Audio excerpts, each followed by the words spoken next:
Super CM की power जिनकी जेब में थी, अंबाड़ा के लिए एक सरकारी प्रोजेक्ट 1 एकड़ का लेकर नहीं आ सके।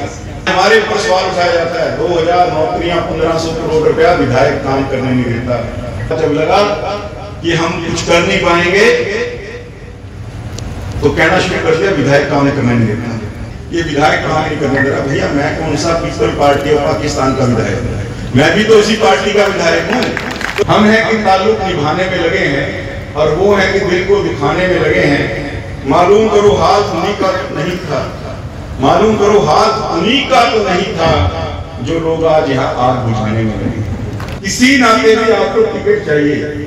मोदी जी और मनोहर जी का गुणगान नीचे उन्हीं की सरकार की जड़ों में गट्ठा डालना, वो खुदा हुआ शहर हमें देखे गए थे, खुदा हुआ। सामने जरूर रखना चाहूंगा कि अंबाला इसी टेन्योर के पूरे होने तक 1 साल बाद हमारे चुनाव हैं अक्टूबर में, ये सारे प्रोजेक्ट्स आपको लगभग सारे कंप्लीट किए हुए मिलेंगे।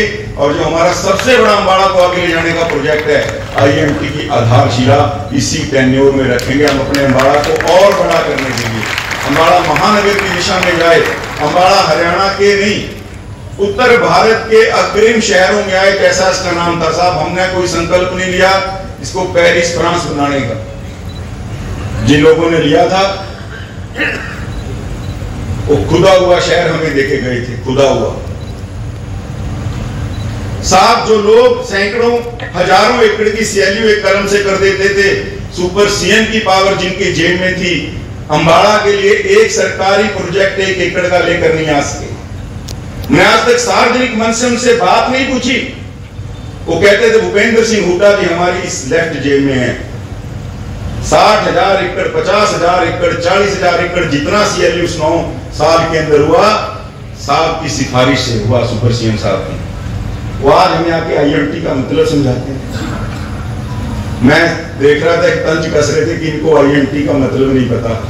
साहब हुड्डा साहब के समय में आईएमटी रोहतक में लग गई, खरगोदा सोनीपत में लग गई, ठीक है उसको जीवित हमारी सरकार ने किया आगे।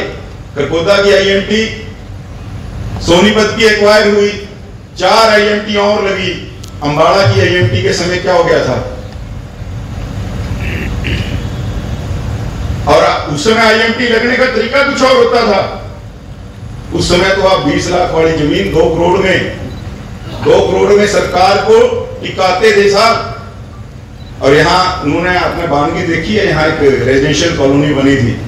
सेक्शन 4 की धारा 4 का नोटिस देके किस प्रकार से जमीनों को सस्ते लेकर एक प्राइवेट बिल्डर को डेवलपर को दिया गया, वो कहानी आपसे छुपी हुई नहीं है। लेकिन मैं ये पूछना चाहता हूं कि 1 एकड़ का प्रोजेक्ट भी क्या अंबाड़ा के लिए आया?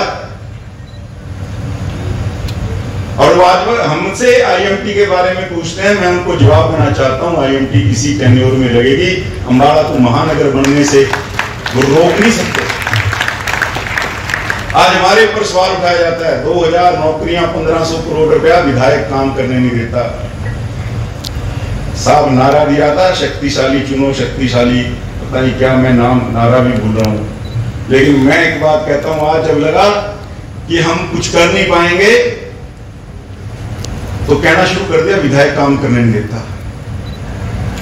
मैं ऑन हो सार्वजनिक रूप से आपके सामने रखना चाह रहा हूं, हमने उनके किसी काम के अंदर अड़ंगा नहीं डाला साहब। वो तो इतने बड़े आदमी 1500 करोड़ लाए ना अपने मित्रों से इन्वेस्ट कराए, मैं सबसे पहले खड़ा होकर स्वागत करूंगा।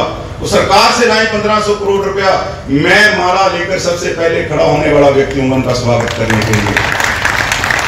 लेकिन किसी के काम का क्रेडिट लेना,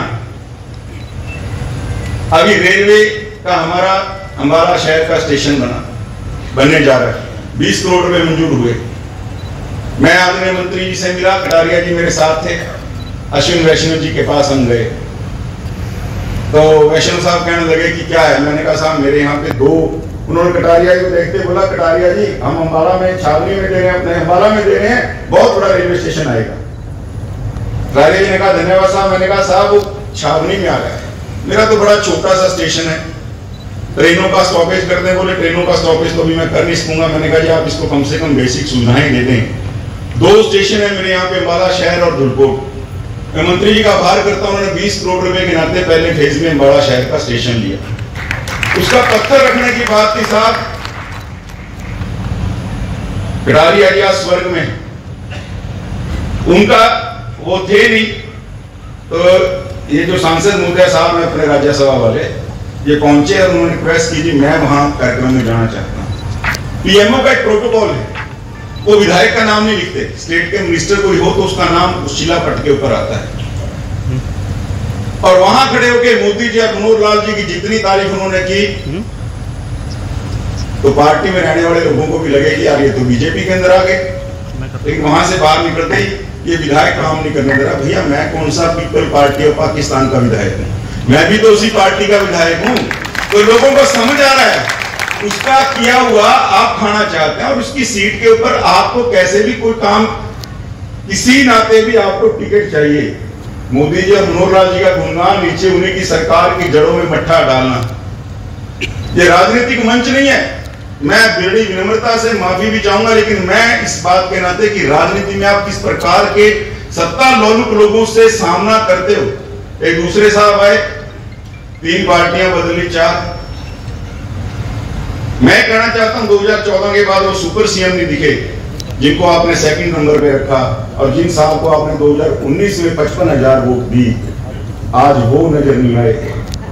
विपत्ति की किसी घड़ी में कोरोना हो, बाढ़ हो, नजर आए ट्रैक्टर में खड़े होकर फोटो शूट करने के लिए, सरकार को गाड़ी पिलाने के लिए, और सरकार को गाड़ी पिला के सरकार से ही मुआवजा मांगने के लिए। साहब मेरा निवेदन है, आप सब इस शहर के क्रीम के नाते यहां लोग बैठे हैं, उन सत्ता लोगों को आपको पहचानना पड़ेगा। और मैं इस बात का जरूर संकल्प लेता हूं कि मेरा रिपोर्ट कार्ड 2024 के अंदर जब मैं आपके सामने रखने आऊंगा, आपको मेरे इस रिपोर्ट कार्ड को सुन के गर्व महसूस होगा, आपको कहीं भी गलती महसूस नहीं होगी। इस बात का भरोसा मैं आपको देना चाहता हूं। और एक अंतिम बात उन्हीं लोगों के लिए कहते, बाद में आपके लिए कहूंगा, एक बात उनके लिए जरूर कहना चाहूंगा। हम हैं कि ताल्लुक निभाने में लगे, और वो है कि दिल को दुखाने में लगे हैं। हम हैं कि ताल्लुक निभाने में लगे हैं, और वो है कि दिल को दुखाने में लगे हैं। मालूम करो हाथ उन्हीं का नहीं था, मालूम करो हाथ उन्हीं का तो नहीं था, जो लोग आज यहां आग बुझाने में लगे हैं। और आप लोगों के लिए मैं निवेदन करना चाहूंगा, मेरे से कोई गलती हुई हो, अपना छोटा, अपना अनुज, अपना युवा साथी तो मुझे कम दिख रहे हैं, अपना अग्रज समझ के, और जितने सब आप लोग हैं अपना अनुज समझ के, छोटा समझ के, मेरी गलती को निसंकोच मुझे बताने के लिए मुझे ठीक गाइड करें। आप सबके सुझाव, आपका आशीर्वाद, प्यार हमेशा मेरी ताकत है।